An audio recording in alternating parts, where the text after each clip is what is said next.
You're listening to How to Tell Where You Are, an audiobook read by Philip Ballerscheff, reading stories also written by Philip Ballerscheff.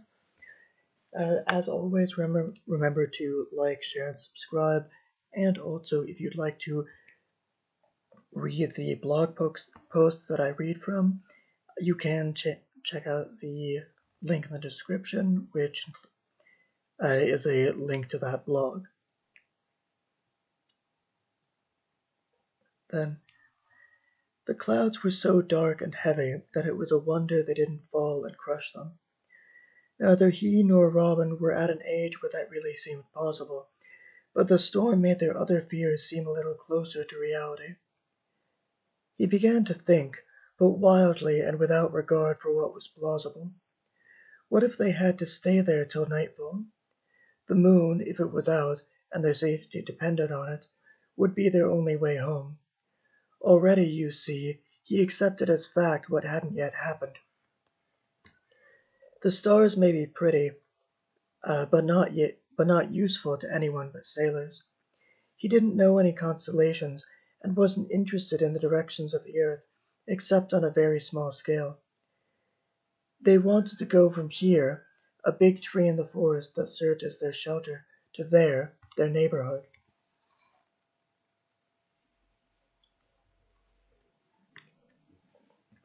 Robin thought the tree was oak.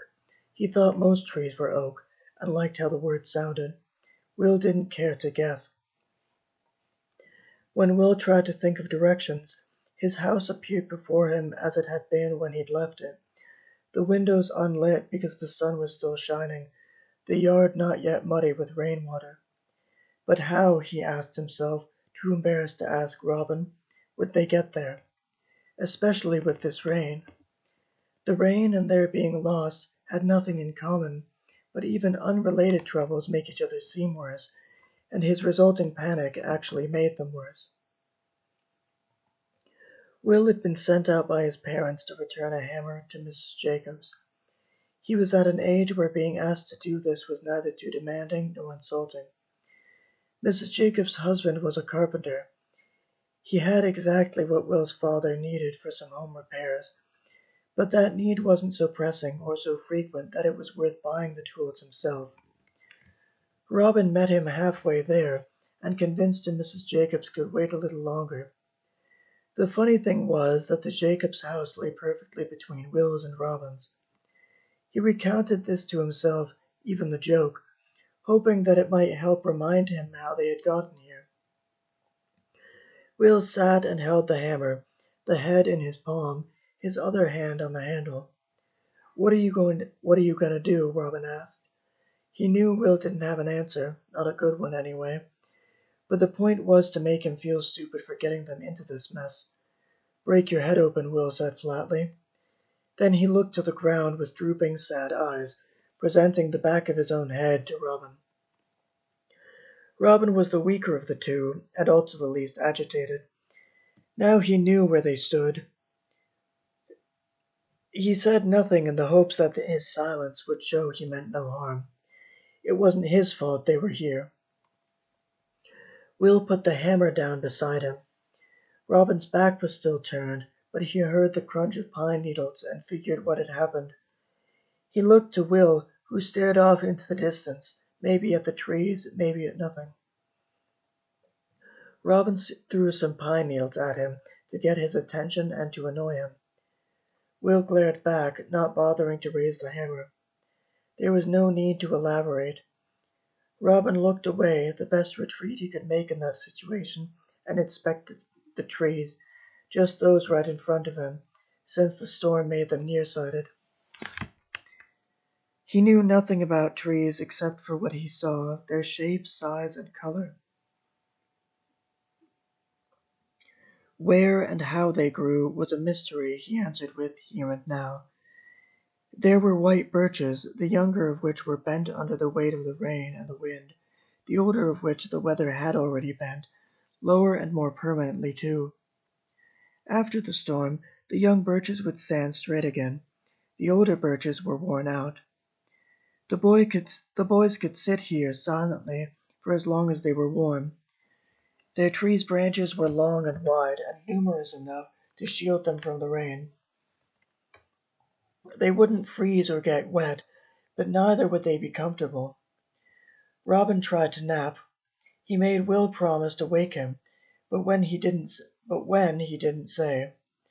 The ground and the bark he took as his bed and his pillow made that hard. Will walked around the tree to keep his blood moving, staying under its branches and within the circle of wet ground that showed where their reach ended. When this made him dizzy, he stretched instead. Then he lobbed the hammer up and caught it as it came down. He only had to hit his hand once to know it was a stupid game.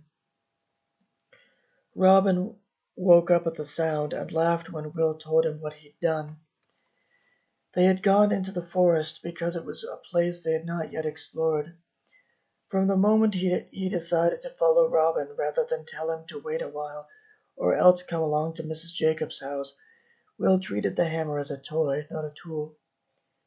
He even let Robin have a turn with it now. Robin knocked it against the tree and admired the noise this made. The sky cleared a little, and then a little more. The last raindrops fell. None came to replace them. Robin got up. If he was blamed for getting them into this, he would have to get them out. Will couldn't. Seeing Robin stand, Will did the same. They didn't know where they had come from, but from where they were standing, they looked into a deeper, darker part of the forest. Behind them was light. Even if it didn't get them home, going that way would mean they'd be less lost. Robin took a branch along as a walking stick. The further they got from the forest, the lighter the color of their paths became. Robin's stick accompanied the sound of his footsteps.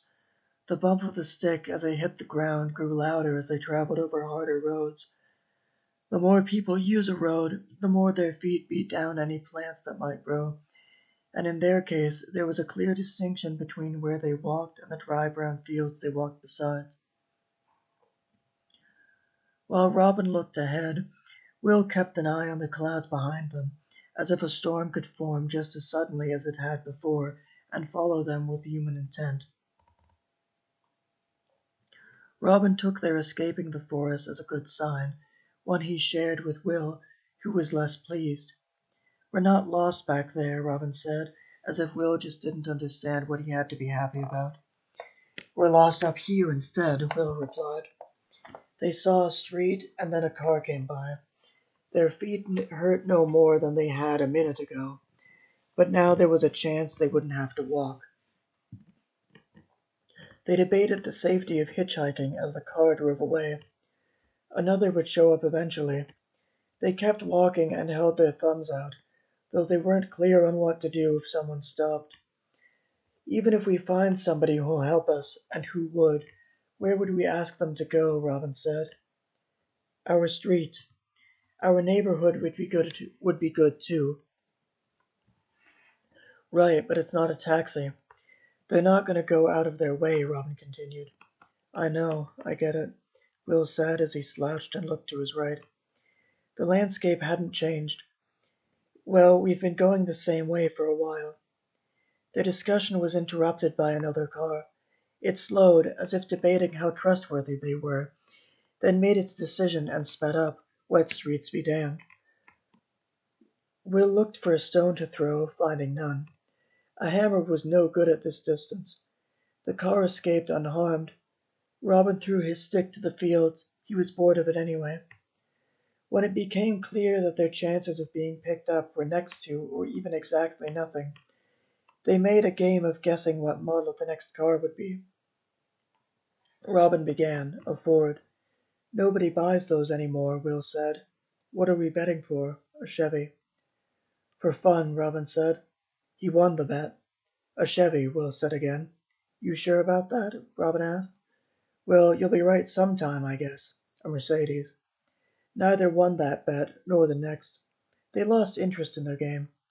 The afternoon sun was high, and so were the trees Will saw up ahead, where the road turned steep. Their shadows stretched out in front of them. Almost everything else around them was too small to stand against the sun. The heat annoyed him. The hammer felt much heavier than it was, a weight that was slowly pulling his arm from its socket. Robin led the way, thinking he had the better sense of direction between the two of them. They took off their jackets as the sun warmed them more than the storm had cooled them.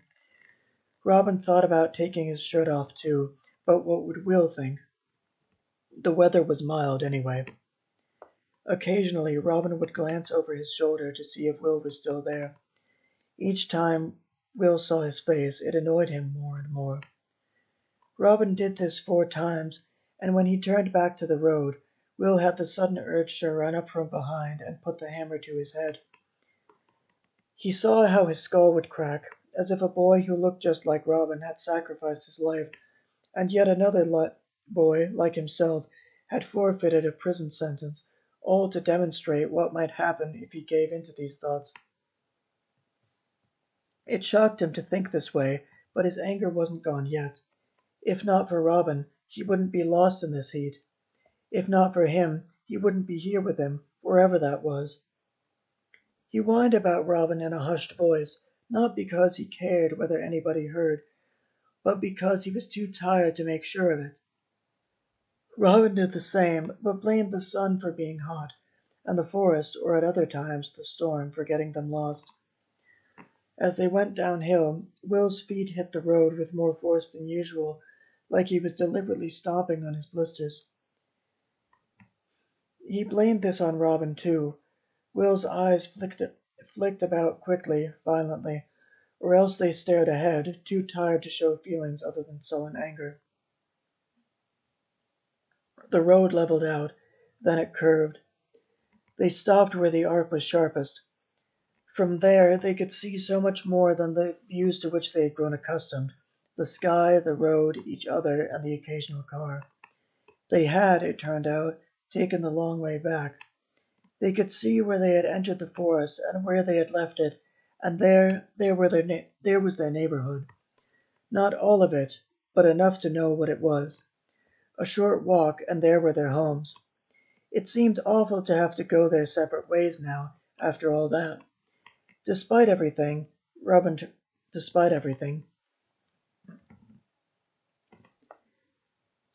turned away, only for Will to grab his shoulder and to set him back again. "We still need to return the hammer," Will said. He was quick to anger and slow to make up, but whenever he did either, he meant it. They knocked. Mrs. Jacobs opened her door to find them a little out of breath and dusty, but otherwise fine. She invited them in. They accepted the offer with weak smiles. Mrs. Jacobs, noticing the state of their clothes and faces, asked where they'd been. "Not that we needed the hammer that badly," she added, as she put it on the kitchen counter. She gave them chocolates from a box. They were careful to take only 2 each. A high whine made Will look around. It was quiet, which made him think he was imagining it. "My husband's working," Mrs. Jacobs explained, though at her age she could barely hear the noise herself. "What does he make?" Will wanted to know. "Chairs, tables, that sort of thing." "How many does he make in a month?" "Not much, but I make up the difference." "Oh," and then she realized her mistake. "I don't really know. I can't give you a number, but he does a good amount, works hard." "What wood does he use?" That was up to the customer. Lots of people liked birch. She did. Did he? He couldn't really say. Will told her this with a shrug. She showed him examples of her husband's work, pointing to a dinner table and its chairs. "That's oak," she said, believing she had anticipated his question. Will admitted his family had never bought anything from him, or if they had, he didn't know it. Robin asked how much a chair cost, more interested in drawing attention to himself than an answer. He wasn't looking for anything, nor could he afford it. Well, it depends on what you want, really, but it's not that much." Unprompted, she said, "He's in the Carpenters' Union." Will wondered whether the union was for the county or the whole country. He didn't care to ask. "Well, here's hoping everything goes well," Robin said. Mrs. Jacobs and Will solemnly agreed it was better for things to be good than bad. Just then Mr. Jacobs came in. He picked the hammer up off the counter, then put it back down. Will shook his hand, but didn't stay to make conversation. He wanted to go home. So did Robin, who followed Will's example when he said goodbye and thanked the Jacobs for the hammer. This time the boys really did part. The more time passed, the more the storm and their hike dominated Will's memory of that day. He hardly remembered what he had said to the Jacobs. His parents planned to help the Jacobs in some way. Though they did favors for others, they didn't like to be on the receiving end for very long without paying it back. Usually, it was only a matter of time before an opportunity arose. The problem with the Jacobs, although only Will's parents saw it as one, was that they were largely self-sufficient, except in what they ate and wore and where they lived and the electricity they used. They didn't need anything and had enough to help those who did. The only gift Will's family could make them was something they might want. Will's best guess was a cake, which his father criticized as being too much like a housewarming present. His mother agreed that that would be nice. She said he was a thoughtful boy and that he got it from her. Will said it was just the one thought, not a whole headful. She said he was being stupid.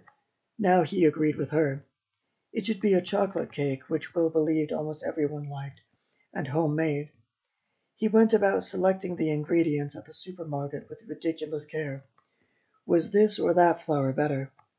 It was the same, a 10-cent difference, his mother said, laughing and smiling at how earnest he was. This, Will thought, was adulthood. A part of it, at least. Doing your best to help others and showing unmistakable gratitude when they did likewise, so they would continue to do so. Will and his parents brought the cake over to the Jacobs house the next weekend everyone was available. This was how they would repay, in a lump sum, the many small kindnesses which the Jacobs had done them. They set the cake out on the table in their backyard. Will's father cut it down the middle twice and gave his son a quarter piece. The rest of them pleaded him down to just half of that, and not everyone finished what they started. Most didn't, in fact, but let it lie on their plates as they took occasional bites. In the end, they wrapped it in plastic and put it in the fridge for later. Mrs. Jacobs found it necessary to tell Will why she did this, not because she was fat, but because she wanted to stop herself from becoming fat. That had already happened, but he didn't address this. Her husband had no need for excuses. As the only child in his family and in the Jacobs house too, Will got what the rest didn't eat, meaning just the pieces they hadn't yet started on. He didn't like to eat second-hand, as he put it. It would be wrong, his parents had said before they arrived, to leave too many or too few leftovers for their guests. This was yet another one of their worries about problems not worth the trouble of avoiding.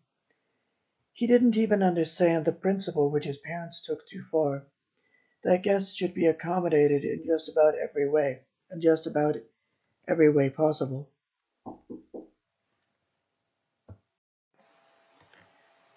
Still, he did his best to obey, believing there might be more to it than his parents had said. His father told Mr. Jacobs about the various repairs he had made. Mr. Jacobs was glad he had put his hammer to good use. Without anything to say, and not wanting to be impolite, Will kept stuffing himself. With a place like this, where breaking rules came with unknown consequences, it was best to keep out entirely. He couldn't. He was already there. The next best thing was to keep to himself. Mrs. Jacobs helped fill his plate, which for him was proof that his parents were right. Once she patted his hand as if steadying him for a serious operation. Her husband didn't eat very much, but he still laid his hands across his stomach with his fingers together. Will did the same. Within a week, this afternoon of eating and the following evening of vomiting was all Will remembered of the entire day, besides, of course, the cake and their reasons for baking it. He told Robin about this, who laughed, and that made Will laugh about it too. And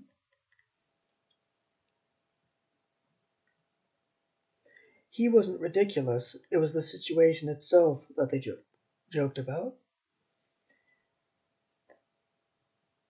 In the event that someone didn't repay them for their kindness, his parents first allowed a grace period during which uh, they waited to see whether they were rushing to condemn someone without reason. If their suspicions were proven right, they handled the matter by removing the person in question from their lives and taking back whatever help they had given them to the extent that this was possible.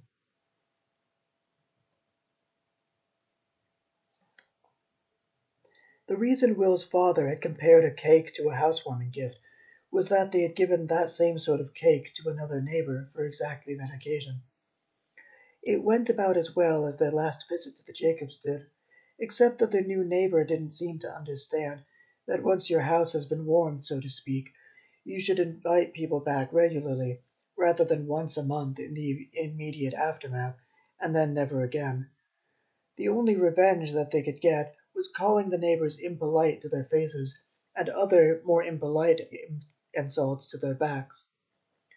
Some of his parents' rules described natural feelings, compassion and revenge, for example, and set them in stone. That made sense to him. In larger circles, like his school, this tracking of favors was impossible except between friends, in which case it wasn't necessary. Robin had redeemed himself over the course of their walk by making an effort to get them home. Lending something to a stranger carried the risk of not getting it back. You wouldn't even be able to complain because you wouldn't see them again. Some of his parents' rules were nonsensical, meant to protect him from fears only his parents had, which is why they had to continually remind him to follow them. They didn't mind doing this. His parents thought the best of him, that he tried to remember and yet somehow always failed. Really, Will had come to regard some of their worries as unfounded. He kept this to himself. He was free to behave as he normally would whenever they didn't remind him or weren't there, and this freedom meant he didn't feel such a need to rebel. That feeling for total freedom, like the anger he had felt in the forest, at Robin and at their circumstances, would grow if entirely suppressed, and also if allowed to fully flourish. By doing these half measures, his parents got him to obey where and when it counted. None of this was deliberate, however. Remember, his parents thought he tried to obey completely. It worked that way in the forest, too. Will had been too focused on how he felt to talk himself down. His horror at what he imagined himself doing was all that had stopped him. It wouldn't have done any good to lie to himself about how he felt, but to let his anger overtake his senses and make him hurt Robin would have been even worse. Some day he might be honest with his parents about this. He hoped he would be able to explain it calmly. Will discussed this with Robin sometimes, and varied ever so slightly in the words he used and in the way he said them, each time refining just how he would do it.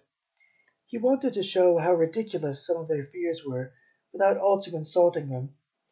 They did, after all, and this he demanded Robin understand. Meanwhile, no matter how much they might laugh at those worries, he had to know that.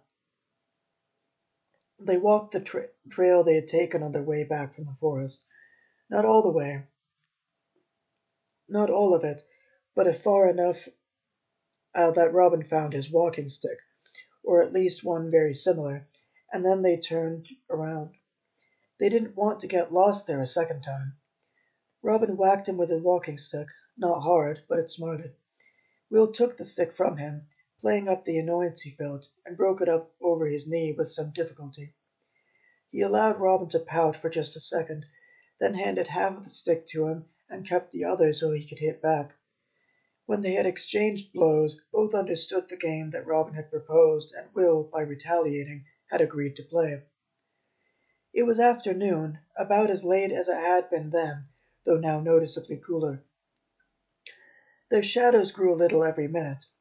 Their parents insisted they wear jackets again, though those weren't thick enough to protect them from the sticks. The game stopped when both boys were too tired to continue, and they had broken their weapons on one another's body. They threw their sticks to the wayside, each knowing why they did this. As Will grew older, the type and number of rules his parents imposed would change, especially those he didn't understand. How, he didn't yet know. Robin had nothing to say about this. When they had found their neighborhood, they found somewhere else to go. That was How to Tell Where You Are, read by Philip Ballerscheff, and also written by Philip Ballerscheff. As always, remember to like, share, and subscribe. And again, if you'd like to read along, just subscribe to the blog that I upload these posts to. You can find a link to that in the description of this video. Thanks, and until next time.